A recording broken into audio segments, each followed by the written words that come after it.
पर्यटकांनो, फिरायला जाताना कृपया काळजी घ्या, स्वतःचा जीव सांभाळा असं सांगण्याची सध्या वारंवार वेळ येते। कारण पर्यटनाच्या नावाखाली जीवाशी अक्षरशः खेळ होतोय। तिकडे मनालीमध्ये झिपलाईन करताना एक मुलगी खाली कोसळली, तर मसुरीमध्ये धबधब्याच्या पाण्यामध्ये पर्यटक उतरलेले असताना अचानक साप आला। पर्यटनाला जाताना आणि विशेषतः साहसी खेळ करायचे असतील तर गाफील राहू नका।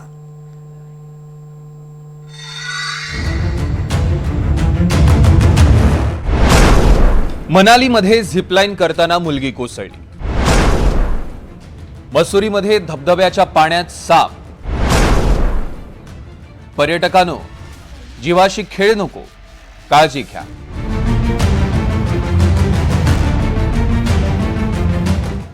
मनालीमधला हा काळजाचा ठोका चुकवणारा अपघात। नागपूरची त्रिशा बिजवे ही मुलगी तिच्या वडिलांसह मनालीमध्ये फिरायला गेली होती। मनालीमध्ये त्रिशानं झिपलाईन केलं। त्रिशा झिपलाईन करत असताना झिपलाईनचा बेल्ट तुटला आणि त्रिशा 30 फूट खाली कोसळली। या अपघातामध्ये त्रिशा जखमी झाली आहे। तिच्या पायाला दुखापत झाली।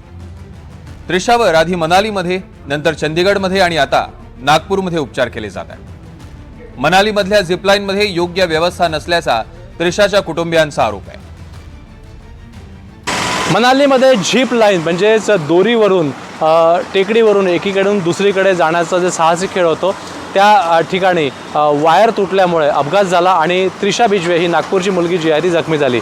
त्या ठिकाणी नागपूरच्या हॉस्पिटलमध्ये त्रिशावरती उपचार सुरू आहे आणि सर्वात आधी चंदीगडमध्ये तिच्यावर उपचार झाले आणि चंदीगड नंतर तिला नागपूरच्या या हॉस्पिटलमध्ये आणण्यात आलेलं आहे आणि इथं तिच्यावर उपचार सुरू आहे। आता प्रकृती तिची ठीक आहे आणि दोन्ही पायाला फ्रॅक्चर झालेले आहे आणि हे फ्रॅक्चर अनेक फ्रॅक्चर झालेले आहेत, त्यामुळे तिच्यावरती बँडेज वगैरे दोन्ही पायाला लावण्यात आलेले आहे। त्रिशा उतरत्या स्पॉटजवळ आल्याने मोठी दुर्घटना टळली आणि तिच्या पायावरच निभावलं।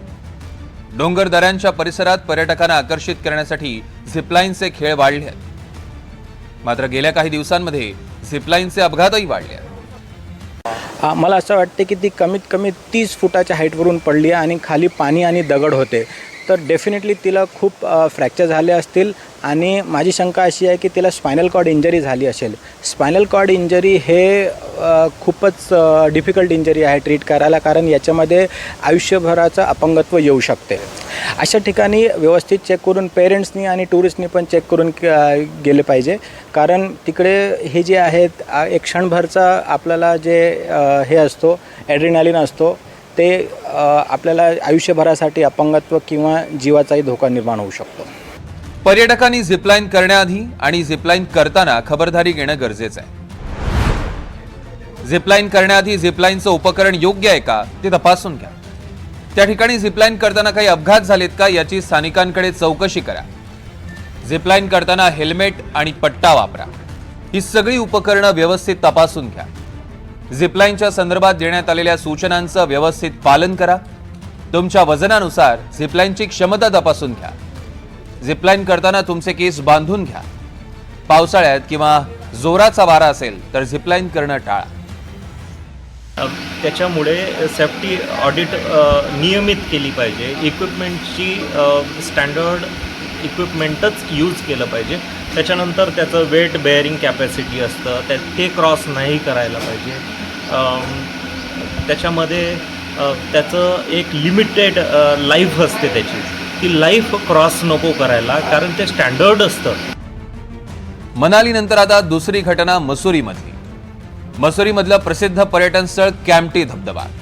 या धबधब्यात शेकडो पर्यटक आंघोळ करत होते। तेवढ्यात त्या धबधब्याच्या पाण्यात सापाची एंट्री झाली। पाण्यात साप दिसताच पर्यटकांनी आरडाओरडा सुरू केला आणि लोक जीव वाचवण्यासाठी इकडे तिकडे धावू लागले। एखाद्याचा पाठलाग करत असल्यासारखा अतिशय वेगानं हा साप पाण्यात पोहू लागला आणि धबधब्यातल्या पर्यटकांची एकच धावपळ झाली। हा साप पाण्याच्या प्रवाहासोबत वाहत आला होता। धबधब्यावरच्या सुरक्षा कर्मचाऱ्यांना धबधब्यात साप आल्याची माहिती देण्यात आली। तिथल्या कर्मचाऱ्यांनी तातडीनं सापाला बाहेर काढलं आणि पुढचं संकट टळलं। या सापानं सुदैवानं कुठल्याही पर्यटकाला दंश केला नाही, म्हणून सगळे बचावले। पर्यटकांनो, सावध रहा। पाण्यात उतरतानाही जरा सावधानता बाळगा। Bureau report, NDTV Marathi, Mumbai.